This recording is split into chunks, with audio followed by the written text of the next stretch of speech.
본 영상에 들어가기 앞서 한마디 당부 말씀 드리려고 합니다. 해당 영상 같은 경우에는 전문 의료진이 의료 지식을 바탕으로 말씀을 드리는 게 아니라 금융인이 고객분들의 이해를 돕기 위해 자료를 수집하고 정리한 것으로서 해당 치료를 받으실 때에는 전문 의료진과 깊이 상담을 하신 이후에 해당 자료는 참고 자료로서만 이용하시길 바랍니다.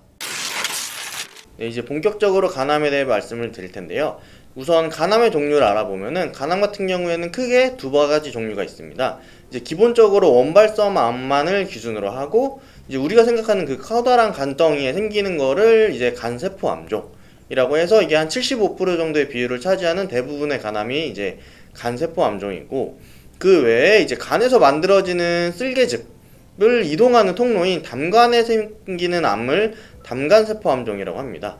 크게 이 두 가지 종류가 있다고 보시면 되고, 이제 옆에 이제 그림을 보시면은 조금 더 이해가 수월하실 거고, 이제 본격적으로 간암의 비용에 대해서 말씀을 드리기 전에 우선적으로 알고 가야 되는 게 이제 산정특례라는 제도입니다. 산정특례 같은 경우에는 이제 건강보험에서 보장해주는 이제 급여 부분을 95% 지원해주는, 국가에서, 그러니까 건강보험공단에서 지원을 해주는 거죠. 그래서 급여 부분을 지원을 해주는 거고, 뒤에 말씀드릴 내용 같은 경우에는 이 산정특례가 다 적용된 이후에 본인 부담금에 대해서 말씀을 드릴 거고, 실제 이런 식으로 의료비가 발생되면은 산정특례 적용 시랑 미적용 시의 금액이 차이가 발생하게 되고, 이 역시도 이제 실비가 적용되고 난 후에 이제 비용이기 때문에 실비가 없으신 분들 같은 경우에는 금액이 더 많이 들 수밖에 없는 부분이라는 점 이제 간단하게 짚고 넘어가 드리고, 이제 간암의 치료 같은 경우는 기본적으로 당연히 검사를 해야겠죠. 검사를 통해서 이제 간암인지 아닌지를 확인을 해야 되고, 그리고 이제 간 같은 경우에는 좀 특별하게 이제 이식이라는 부분이 들어가게 되는 거고, 그 다음에 당연하게 들어가는 수술, 그리고 항암치료랑 표적치료, 면역치료, 이렇게 이제 존재한다고 보시면 됩니다. 그래서 실제 이제 금액 같은 경우에는 조사한 바로는 이런 식으로 들어간다고 보시면 되고, 이거는 이제 영상을 올리는 한 6개월에서 1년 전 정도에 조사한 거기 때문에 실제 비용 같은 경우는 이제 병원별로도 좀 차이가 발생하실 수 있다는 점 유의하시면 좋을 것 같고요.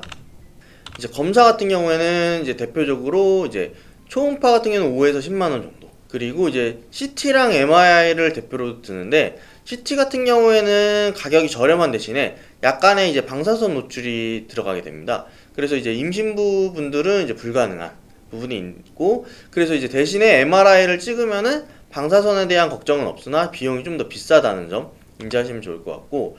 간암 같은 경우에는 이제 대표적으로 이제 혈액 검사가 중요하게 됩니다. 알파 페토프로테인이라고 해서 이게 태아 때만 검출되는 수치이다가 이제 사라지는데, 간암세포가 생성되면은 이 세포가 다시 이제 검출이 되는 거죠.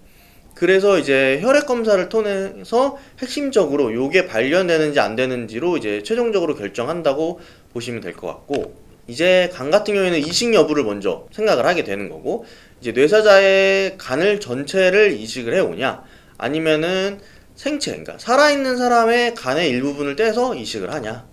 그래서 이식 같은 경우에는 이식 자체의 수술 비용이 비싸진 않습니다. 다만 이제 이식 이후에 병실에 있어서 상급 병실, 그리고 이제 면역이 중요하기 때문에 이제 깨끗한 병실을 이용하기 때문에 그 병원비의 대부분이 입원비로 들어간다고 생각을 하시면 되고, 거기에 이제 일반 간병인은 쓸 수가 없고, 요런 이제 전문 이제 면역 체계에 대한 병실에 대한 이해도가 높은 전문 간병인을 써야 되기 때문에 일당이 약 12만 원에서 그 이상도 가게 된다고 보시면 되고, 그리고 이제 환자가 회복을 빨리 하냐 늦게 하냐에 따라서 이제 격차가 발생하게 됩니다. 이 이식을 수술 이전에 말씀을 드리는 이유가 이식 여부에 따라서, 이식이 가능한 상태면은 이제 치료할 수 있는 범위가 더 넓어지는 거고, 이식이 불가능하다면은 이제 제한적인 방법으로 가능하기 때문에 이식 여부를 먼저 판단을 하게 됩니다. 그리고 역시 비용 역시도 항암과 더불어서 이식이 대부분을 차지한다고 생각을 하시면 될 것 같고, 수술 같은 경우에는 크게 한 3가지 정도 수술 방법이 있어서,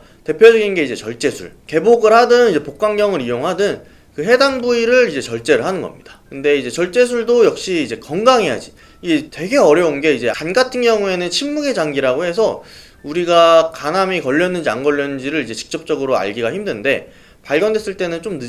늦은 경우가 많은데, 치료를 제대로 하려면은 간암은 몸이 건강해야지만 제대로 치료를 할 수 있다 라고 생각하시면 돼서, 절제술 같은 경우에도 내가 몸이 건강해서 전신마취를 견딜 수 있는 상황에 한해서만 이제 실시가 가능한 거고, 재발률이 제일 적으나 이제 간을 떼어내니까 전체를 부작용이 제일 크다는 점이 이제 양날의 칼인 거죠.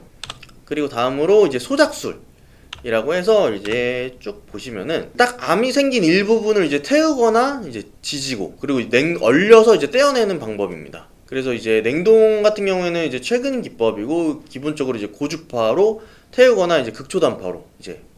해당 부위를 치료하는 거고, 수술보다는 이제 재발 가능성이 당연히 높습니다. 대신에 이제 저렴한 비용으로 이제 간단하게 수술을 할 수 있다는 점. 그리고 이제 이제 장기들 같은 경우에는 다 밀집해 있기 때문에 간 아래에 뭐 이제 장이라든지 아니면 폐라든지 이렇게 인접해 있는 부분에 암이 발생되면은 이제 해당 부위까지도 이제 피해가 갈 수 있기 때문에 소작술이 좀 제한적으로 사용될 수밖에 없는 부분도 있고, 이제 마지막으로 이제 색전술 같은 경우에는 두 가지가 있습니다. 이제 경동맥 화학 색전술이라고 해서 해당 동맥혈관에다가 항암제를 넣고 이제 나오지 못하게 막아버리는 거죠. 그러니까 약물을 주입하고 이제 나오지 못하게 막아서 이제 암을 죽게 하는 방법으로, 부작용은 제일 적지만 역으로 이제 재발률이 제일 높은, 부작용이 크면은 재발률이 낮아지고 부작용이 작으면은 재발률이 높아지는 부분이 있어서 주의를 하셔야 되는 거고, 이제 다음으로 방사선 색전술이라는 거는 똑같이 이제 동맥혈관으로 방사선을 넣고 이제 거기를 닫아버리는 겁니다. 그래서 요거 같은 경우에는 부위가 너무 크면은 쓸 수는 없고 극소 부위에 대해서만 치료가 가능하고, 이제 경동맥 화학 색전술 같은 경우에는 한 번에 끝나는 게 아니라 몇 번 해야 되는데, 방사선 색전술 같은 경우에는 통증이 매우 적으면서도 한 번에 끝나는 게 장점. 다만 이제 보시면 알다시피 비용에 있어서 차이가 크기 때문에 이거는 이제 여력이 가능하냐 혹은 이제 상태가 어떠냐에 따라서 이제 결정을 하셔야 되는 겁니다. 이렇게 해서 이제 수술을 말씀을 드렸는데, 수술 같은 경우에는 이제 각 수술별로 장단점이 있기 때문에 이거는 뭐가 좋다 나쁘다를 뜻할 수 있는 게 아니라 내 몸 상태가 어떤지, 그리고 이제 의사분들과 잘 상의를 하셔야 됩니다. 왜냐면은 이제 대형 병원 같은 경우에는 의사 한 분이 결정하시는 게 아니라 그 전문가들 몇 분이서 이제 어떤 치료가 더 좋겠는지 상의를 거쳐서 이제 진행이 되기 때문에, 요거는 이제 참고 자료임을 다시 한번 강조드리고, 의사분과 잘 상담을 해서 나한테 맞는 치료가 무엇인지 설명을 잘 들으시고 이제 믿고 진행을 하셔야 되는 점이 제일 중요한 부분이고, 이런 식으로 이제 수술이 끝나고 이식이 가능하면 이제 이식을 하고 나면은 이제 자녀암에 대해서 항암 치료를 들어가게 됩니다. 그래서 대표적으로 이제 표적 치료제를 많이 요즘에 사용하게 되는데, 넥사바라는 약품이 이제 경구투 약으로 해서 제일 유명한 약으로, 급여 처리를 가능하면은 한 달에 10만원 정도로 조금 비교적 저렴한 비용이지만, 이제 비급여 처리가 되면은 이제 250만원으로 상당히 커지는. 그리고 안타까운 점은 간암 같은 경우에는 표적 치료제가 많이 사용은 되지만 표적 치료까지 넘어간다고 하면은 이제 생존율이 상당히 낮아지는, 이제 부작용이 큰 편인데다가 이제 딱 맞을 확률도 3% 정도라고 얘기를 하시고, 요거 같은 경우는 이제 실질적으로 계속해서 연구가 되고 있기 때문에 점점 더 좋은 약이 개발되고 있는 거고, 넥사바 같은 경우에는 급여 조건으로 이제 간 기능이 뭐 요런 단계, 병기가 3기 이상이고 몸의 활성도가 높아야 된다. 쉽게 얘기하면은 암이 많이 진행되어 있는 상황이지만 내 몸 상태는 좋아야 된다 라는 이런 제약 조건이 있기 때문에 비급여로 들어가면 금액이 커진다 라고 보시면 되고, 이와 더불어 같이 쓰이는 게 이제 렘비마라는 경구투약 항암 표적 치료제도 쓰이고, 사이람자라는 거는 이제 주사 형태의 피부 관련 각질 부작용이 존재하는 이런 식으로 표적 치료제도 이제 여러 가지가 있어서, 이것도 딱 정해져 있는 게 아니라 내 상황에 맞춰서 의사분과 상의를 하셔야 되는 거고, 그리고 이제 면역 치료제라고 해서 옵티보, 키트루다라는 이제 주사 형태의 세트 요거 같은 경우에 있고, 이제 티센트릭이랑 아바스틴이라는 거를 이제 세트로 쓰는데, 간 외에 전이하면 효과가 큰 편인데, 이제 요거 역시도 몸에 맞지 않으면은 써보고 이제 빠르게 중단을 해야 됩니다. 실제 넥사바나 렘비마는 1차라는 거는 그냥 바로 사용을 했을 때 급여 처리를 받을 수가 있는데, 최근에 티센트릭이랑 아바스틴 조합이 적용이 안 되다가 최근에 1차로 썼을 때 급여 적용을 받게 됩니다. 그리고 이제 넥사바를 쓴 다음에 스티바가를 쓰게 되면 이제 2차 급여 처리가 되는데, 이게 무슨 말이냐고 하면은 렘비마를 써서 1차 급여 처리를 받고 다음으로 스티바가를 쓰면은 그거에 대해서는 급여 처리가 안 되는 겁니다. 또 스티바가를 1차적으로 이제 치료로 쓰면은 이거 역시도 급여 처리가 안 되고, 즉 넥사바를 쓰고 다음으로 연계로 스티바가를 썼을 때만 이제 급여 처리가 된다는 걸로,